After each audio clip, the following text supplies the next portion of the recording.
di sini saya Lutfiani akan menjelaskan mengenai mengapa zaman besi itu terjadi setelah zaman perunggu. Mari kita jelaskan dari sisi ilmu sejarah dan ilmu kimia. Nah, mengapa zaman besi terjadi setelah zaman perunggu? Mari kita jelaskan melalui sejarah dan kimia. Kita ketahui bahwa perkembangan zaman praksara di Indonesia terbagi menjadi dua, yaitu zaman batu. Zaman batu terdiri dari zaman batu tua, batu muda, batu tengah, dan batu besar. Sedangkan zaman logam terbagi menjadi dua, yaitu zaman perunggu dan zaman besi.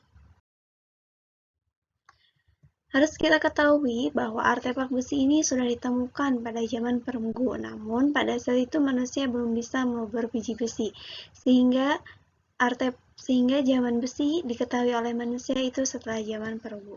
Mengapa hal tersebut terjadi? Hal tersebut terjadi karena perkembangan teknologi dan perbedaan titik lebur besi dan perunggu yang terdiri dari campuran timah dan tembaga. Kita ketahui bahwa titik lebur besi yaitu 1535 derajat Celcius, sedangkan titik lebur perunggu yang terdiri dari campuran timah dan tembaga. Di antaranya timah memiliki titik lebur 231 derajat Celcius, sedangkan tembaga memiliki titik lebur 1083 derajat Celcius. Titik leleh suatu logam itu dipengaruhi oleh ikatan logam. Apa itu ikatan logam?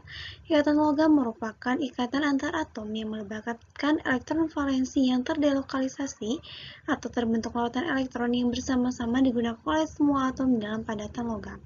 Di sini terdapat gambar dari elektron terdelokalisasi atau awan elektron. Suatu logam memiliki titik leleh yang tinggi karena kekuatan ikatan logam. Kekuatan ikatan logam bergantung pada jumlah elektron yang terdelokalisasi dari setiap atom pada kemasan. Awan elektron yang tersusun secara teratur disebut dengan kisi. Kisi yang teratur menyebabkan gaya elektrostatik yang tinggi, sehingga membutuhkan energi tinggi untuk memutuskannya dan berhubungan dengan titik leleh. Semakin teratur kisi suatu awan elektron, maka titik ikatannya semakin tinggi, dan titik lelehnya juga semakin besar karena membutuhkan energi yang tinggi untuk memutuskan ikatannya. Nah, kita ketahui dari konfigurasi elektron besi dan tembaga.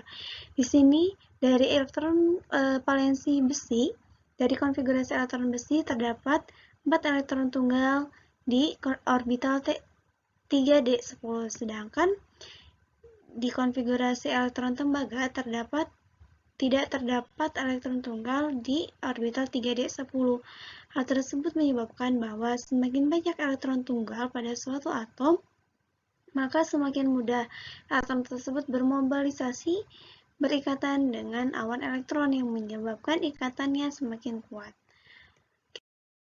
Simpulkan bahwa perkembangan teknologi dan pengetahuan belum memadai pada zaman perunggu untuk meleburkan besi. Hal tersebut mengapa manusia itu mengetahui zaman besi itu setelah zaman perunggu.